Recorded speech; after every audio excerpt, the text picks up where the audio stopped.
So apparently the Bears are good now.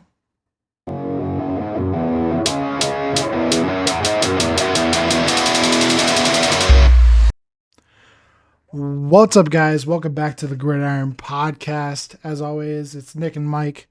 We're back at it again every single week, every single Thursday. You guys can expect episodes from us.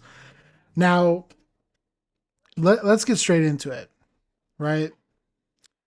Somehow, the Chicago Bears are first place in the division after they took on the Vikings and won 19-17.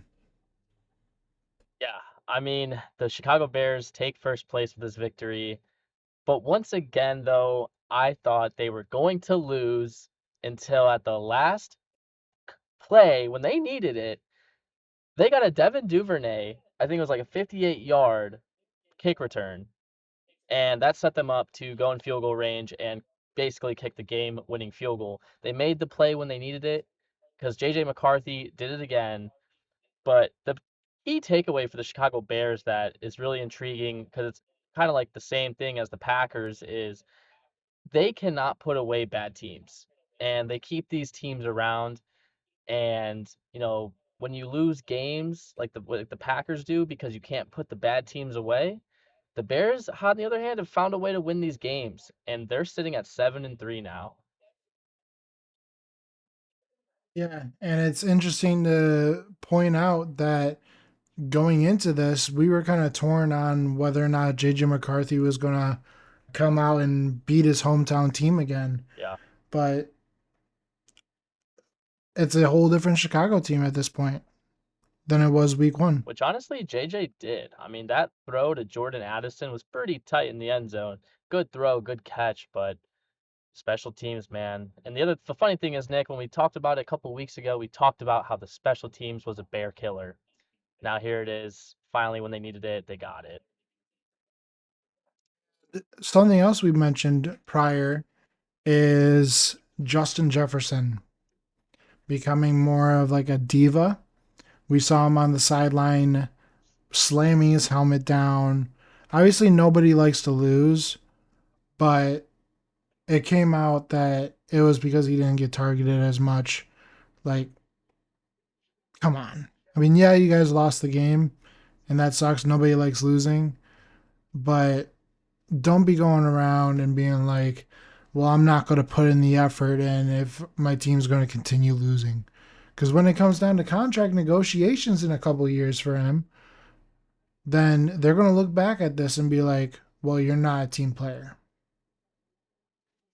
Yeah. I've seen it happen in the NFL. Yeah. I mean, the other thing for the Chicago Bears, too, is I think the defense played well overall. They got a couple turnovers. JJ threw 2 picks. So they played overall fairly well. I mean, they held on, but, the offense definitely could have converted some field goals into touchdowns, but at the end of the day, they got the win, and that's what matters for them. Yeah, exactly. And now they sit first place in the division. And I mean, they have an interesting matchup coming up next week against the Pittsburgh Steelers. So that's going to be an interesting matchup. Well, be if Rodgers was playing, but he's probably not. True. So this could be another Yeah, freebie. with that broken wrist. Yeah, unfortunately. But let's talk about my Green Bay Packers, Nick, because we've been harping on them for a long time. And let me tell you, my mental was broken in this game. Holy cow, can someone on the defense catch the football? I know they're a defensive player for a reason, but I'm not kidding you, Nick. Jameis Winston would have had 5 interceptions. 5. There was a play where Bullard had the ball, but our linebacker, McDuffie, came over, was trying to tackle the receiver, instead tackled Bullard, who then dropped the ball. Carrington Valentine just can't catch. 2 went through right his hands. So the Packers held on. It was good to see that they got the win 27-20. The Giants did have a shot at the end of the game, but Winston threw the one pick that ended the game. Thank God. But the Packers, though, this field, I don't know if it was the field conditions or the cold, but they got banged up. They lost Josh Jacobs now for some time, which was critical. Jordan Love even came out of this game for a little bit, but luckily came back in. So they got banged up. Romeo Dobbs was in and out. We lost Quay Walker. So after this game, though, the Packers won, but definitely beat up. Yeah, and I mean, we've been harping on them big time, especially me being a Lions fan and just being like, man, you're saying one thing and meaning another. Yeah. Quoting the rage bait from last I episode. also want to point out, Nick, Uh, did rage bait me, and you guys love to harp on Jordan Love. This past week, if you watch the game, do you know how many drops our receivers had? It was unbelievable. I don't know the Romeo number. Dobbs back-to-back drops. Christian Watson was the only guy with hands on our team, it seemed like, because these receivers could not catch. Jordan Love was throwing great balls. They just could not catch. So, of course, the stats, it was not pretty for Love, but someone actually did the math, and I forgot exactly what the numbers were. But if the receivers did catch the ball, and they obviously estimated on the yardage, Love would have had over a 70% completage rating in this game, but instead it was way shorter than that because of those drops. So once again, the Packers, I don't know what's going on, but receivers got to catch the ball. So I'll give you that. I'll give you that. Just seeing, I watched the game and obviously it was crazy to see the amount of drops that the Packers receivers had, especially because, I mean, they're talented wide receivers. They're all fairly young as well in their career. I think the oldest is what, like 26 maybe, tops. So they have a young receiving core. But at the end of the day, this game should not have been this close. Looking at the rosters, obviously you guys lose Josh Jacobs, and that's going to be tough for you guys, especially with your good boy Matt LaFleur's play calling yeah, decisions. I just want to point out one more thing about this game that's really detrimental for the Packers is the tight end position now. Tucker Kraft obviously is out, but Luke Musgrave stepped in and he actually didn't get as many snaps as John Fitzpatrick, who the Packers signed off a practice squad. And the other tight end, Josh Wiles from the Titans, we got off of practice squad. He got his first touchdown. But Luke Musgrave is not a blocker. He dropped the ball. As soon as he gets hit, he goes down. He's not effective. Our tight end position definitely something that is lacking right now because if Luke Musgrave is supposed to be a big time tight end like Tucker Kraft was when they were paired together, and you're getting outsnapped by John Fitzpatrick and Josh Wiles. I mean, that's not good. So at the end of the day, the Packers definitely need to do something with that tight end position. As you said, Matt LaFleur needs to, let Love have the ball because when he did throw the ball, it was all good things mostly. So with that being said, yes, the Packers did win, huge win, 6-3-1 now, sitting in third. They're actually second in the division. Now they are. Oh, I did not know that They because are of the Lions second. loss, huh? Oh, that's Yeah, right, they're because of the second in win. the division. Yep. And I mean, like I said, this game should not have been this close. Looking at the Giants, looking at the Packers, this game should have been a two possession game instead of just a 7 point game. But I'm not going to rant as much because I'm going to mention some stuff that I've mentioned in the past with the Detroit Lions falling to the Philadelphia Eagles 16-9. Now, this game should show why Brad Holmes should have made a move at the trade deadline because our offensive line was abysmal against a 3 man and a 4 man rush. The Eagles defense only blitzed on, I think, 15% of the snaps total. And they were mainly rushing for it was looking like the Super Bowl last year where Patrick Mahomes was struggling against 4 pass rushers. And the run game really wasn't able to get going. A lot of Jameer Gibbs's yards were through the pass. And like the Packers, the receivers have to catch the ball. St. Brown had a critical 4 drops. Jamison Williams had 3 drops. Khalif Raymond had 4 drops. And Brock Wright had 3 drops. So these guys have to catch the ball. Isaac Tesla had a huge 2 drops. So these guys have to catch the ball. And yes, Jared Goff had a lot of wild throws. It was very windy with wind gusts above 30 miles per hour. I don't know if you saw the pregame warm-ups for the kickers, and that ball was flying. And Yeah. I want to talk about this real quick too before we get into anything else. Jamison Williams costed the Lions points.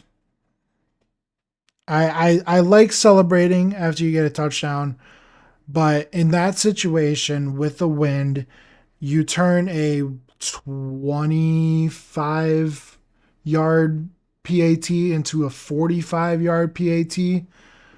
And with that wind, it's going to be very difficult for any kicker to be able to make a kick like that. And the Lions defense stood up, right? They went huge against Jalen Hurts, limiting the tush push. Now, the Lions, we talked about this in the offseason. The Lions were one of the teams that said, do not ban the tush push. And they were able to stop it. On fourth down, third down, whatever down it was, they were able to stop the tush push. Now, obviously, there was a controversial call with, I think it was DJ Reader offsides, but they called it a false start on the Eagles. And then I will mention this. Now, this goes for every game that we've talked about. The officiating this year has probably been the worst we've seen probably in our lifetime. Multiple controversial calls between every game. New York stepping in and changing calls on the field. And I'm sure you already know what call I'm going to be talking about. That crucial pass interference Wait. on third down. Before you get to that, I want to ask you, because this was something I Okay. noticed. What do you think about the Lions going 0 for 5 on fourth down? Do you think in all those situations you like the fourth down calls? Do you think that might have costed them? No. Yeah. Stand by it. I think realistically they should have. There was one where it was 4th and 1, and they had Gibbs in there for a run in the middle, like right down the middle. They should have had Montgomery in there. And there was a couple other ones where we're going for it on our own 45 and not converting. Our offensive line definitely was a factor in that, as well as the gaps that were opening up and the running backs looking at those certain gaps. Really quick, speaking of the tush push, because you just reminded me when the Eagles played the Packers, these referees have got to notice when the Eagles are going for a tush push, who is moving, because the offensive line against the Packers, I don't know which tackle it was, I don't remember, was 2 seconds before the ball was even snapped. He was across the line. It It's was Jordan Mailata. unbelievable. I mean, yeah, It was yeah, Jordan it was. Mailata. And I don't understand how referees do not see that or call that, or the tush push, that for that reason, because they're trying to hurry up. That should not be allowed. I mean, you got to be able to see that as a referee. That is critical. So I think it's a bush league play. So that's why I think it should get banned at this point, because referees can't even see the false starts. Yeah, and exactly to that point, Jordan Mailata was doing false starts 90% of the snaps that he was going up against Hutchinson. And how many were called? They won 0. 0. And there was a lot of holding on Hutchinson. Now, Hutchinson is one of those players that will kind of draw you into a hold. He'll flail his arms up and be like, hey, I'm being held, and it won't be called. Now, I will say that going into the officiating, that pass interference call, the Lions needed a stop. I believe it was third down. It may have been fourth down, one of the two. But the Lions needed to stop, and they stopped the Eagles. 5 seconds later, a flag flies. And even A.J. Brown's like, what the hell? He even thought it wasn't a penalty. And pass interference on Rocky Scene that gave the Eagles the win. Now, I'm not saying it was a guarantee that the Lions could have made a comeback. Obviously, it was a one-possession game. But that stop would have put them in a position to potentially be on the 20-yard line and only need to go 20 yards to tie the game. So that sort of situation, that needs to change, where it was, if you look at the replay, if it's a pass interference, it was on AJ Brown. Yeah, no, it was a terrible, terrible call. Unbelievable. I mean, unbelievable. Even the announcers were saying it. If anything, it should be an offensive pass interference. I just You mentioned that the fact that Chris Collinsworth was saying that this is a bad call has to say something, right? I don't understand though where the referee, whoever called that, can actually call that without another referee stepping It was in. the back I mean, judge. even It someone was the else back stepping judge, and the in. line judge was like, "There's no I flag." mean, I don't know, man. I don't know anymore. I honestly have there's no justification anymore. There's a lot of conspiracies. There's a lot of things that, we don't know what happens in the outside sports world that I just consider now. And I'm like, dude, is sports legit? Here, I mean, here's a factor for you. I don't know how many people know this, but I know it's pretty well known in Michigan for sure, with how they've screwed over the Lions multiple years, multiple games. If you look at the copyright for the NFL, it is known as a entertainment industry, kind of like the WWE. Every other sport, you're wearing a Blackhawks jacket. The hockey, known as a sports league. MLB, sports league. NBA, sports league. MLS, sports league. NFL, entertainment industry.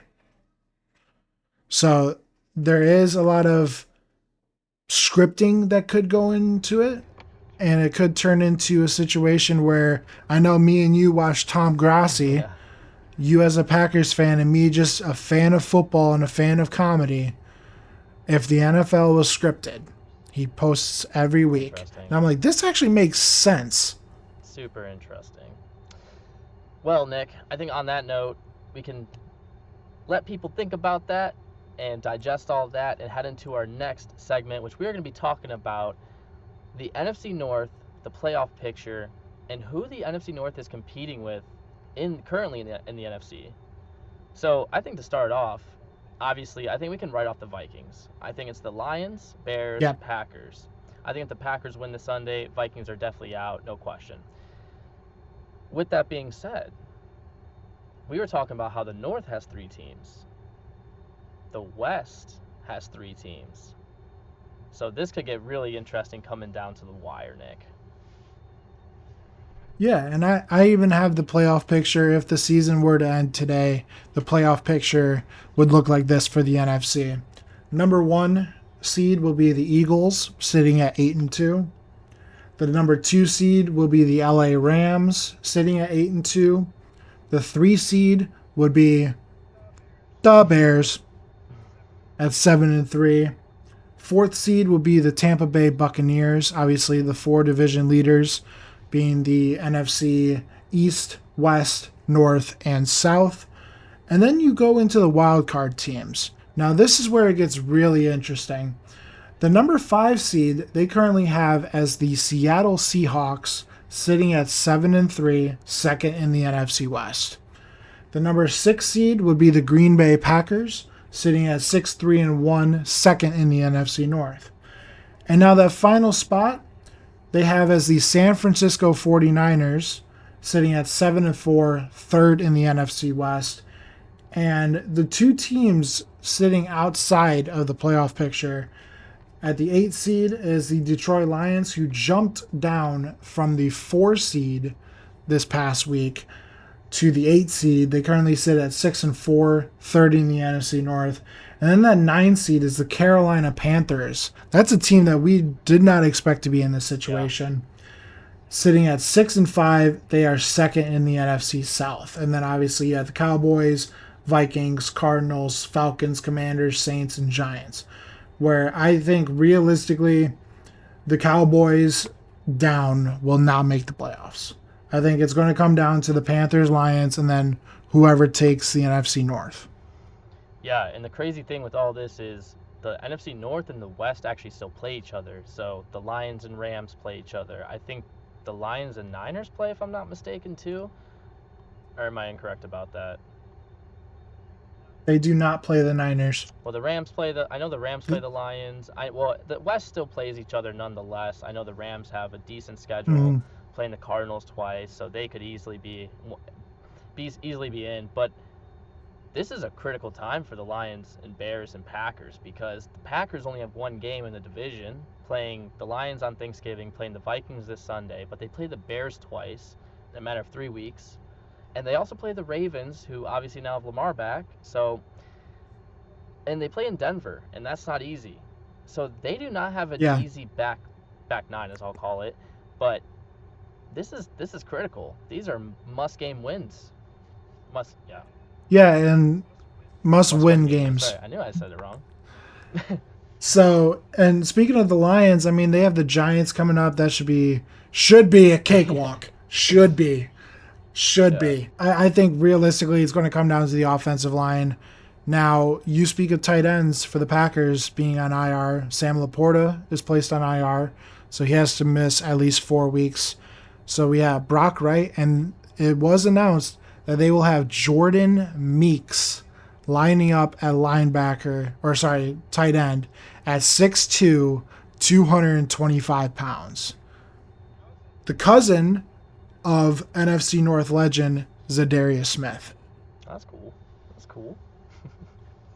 So, I mean, they had the Lions or the Giants, they have the Packers on Thanksgiving, Cowboys, Rams, Steelers, then to finish off the season, both road games, Vikings on Christmas Day, and the Bears to close it off. So, this is going to be a difficult time for these teams to be able to solidify their spot in the playoffs because I know all these teams are chasing that dream of winning the Super Bowl. Lions a little bit more because they've never been, but I mean, could the Packers hold the 27 lore that we have all been hearing So of? I have an interesting question for you. Looking in on the playoff picture for the NFC North, Mhm. what do you think is the number of wins the team has to get to in order to lock it down? 13. 13. Wow. I say to lock it down, it has to be 13. Well, if the Packers are 6-3-1 now, they would pretty much have to win out at that point. Yeah, So the Lions would have to win out because too.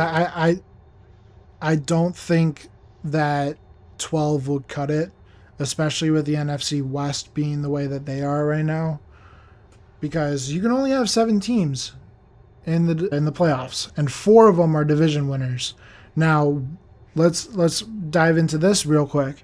We mentioned last year during the playoff seeding because of the situation with the Vikings and the Lions, both at 14-2 at the time. Something like that. 13 and yeah. I think they were both 14-2. And the Lions win, they're the 1 seed, and the Vikings drop all the way to the 5 seed. Now, I do believe that realistically speaking, if the Bucks are at 6-4, they should not be ahead of a 7-4, 6-3-1, and 7-3 team. Realistically speaking, Yeah. because you can have a team that wins their division with 8 wins Right, and be right. in the playoffs, and a team with 13 wins miss the playoffs. Yeah. No, I completely understand that.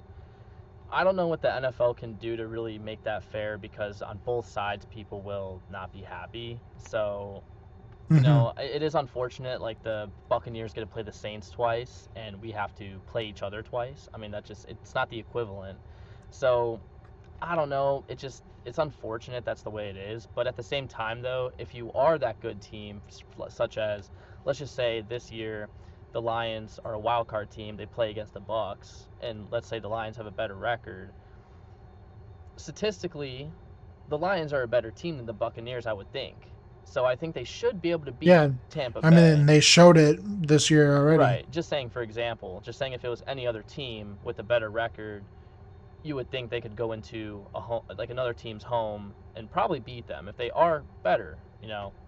So I guess it depends on the Hmm. matchup. That's obviously kind of luck. So hopefully things kind of fall in your favor at that point.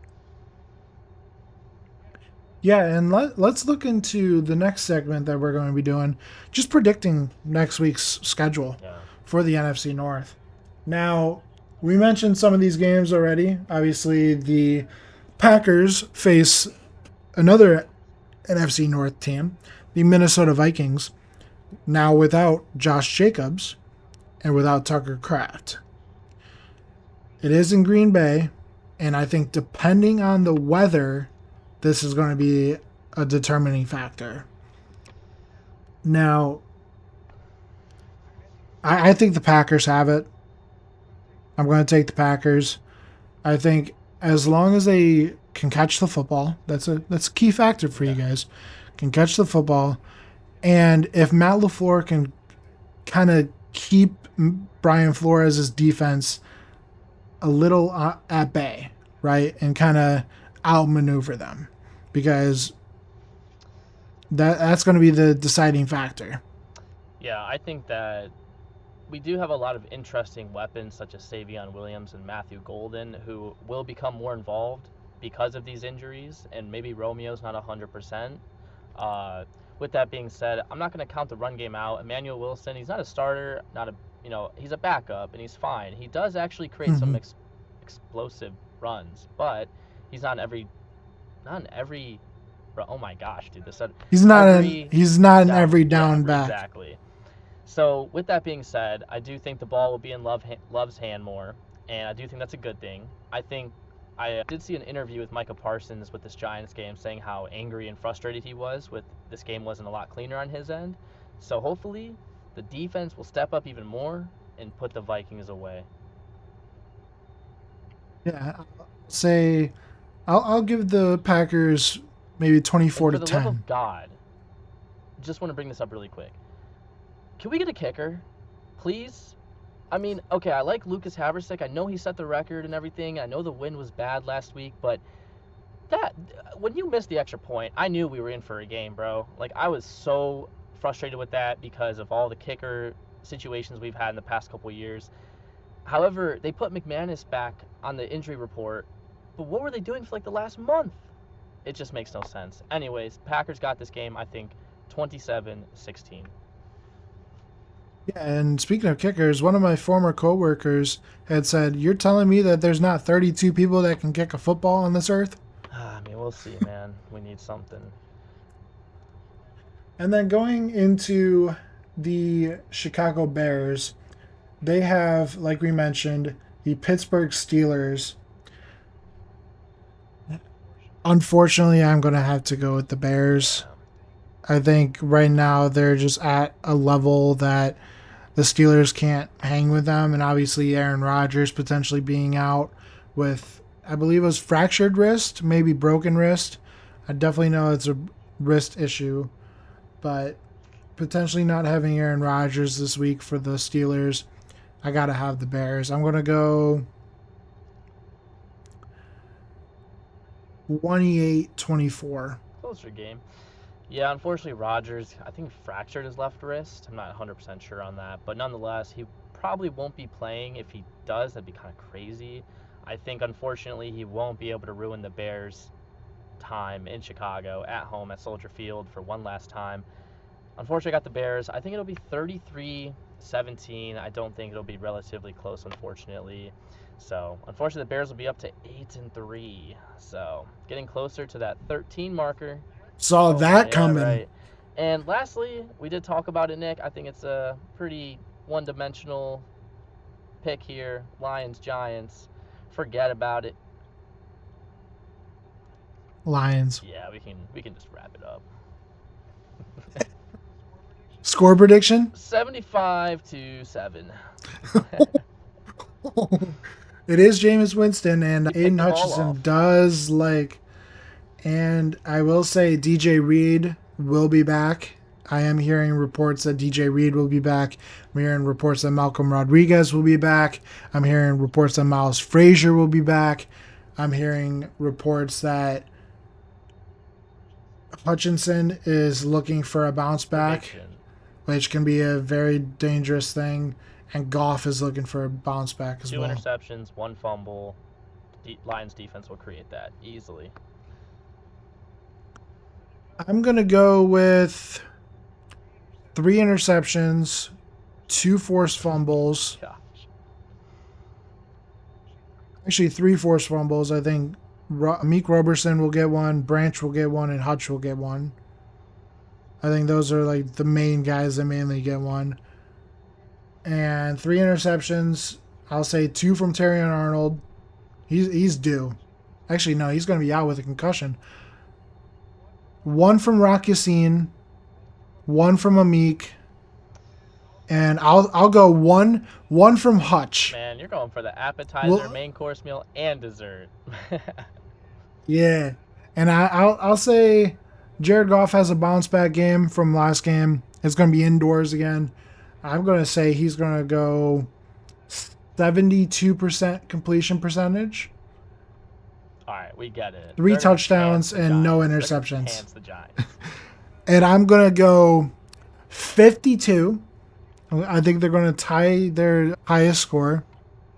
52-6. Sounds about right. All right, but that's going to wrap things up. I hope you guys enjoy this new kind of style for the podcast. We're going to be doing this sort of thing every week where we're going to have segments. And if you guys have any suggestions for different segments, let us know in the comments. And the week after Thanksgiving, after the Green Bay Packers and the Lions take on each other, we will have a guest on the show, my coworker, so Mike and my coworker can hash things out. So looking forward to that episode. But yeah, you guys can find us on Spotify, Apple Podcasts, Amazon Music, YouTube, Twitter. And we will see you guys every single Thursday at 3 p.m. And yeah, see you guys next week.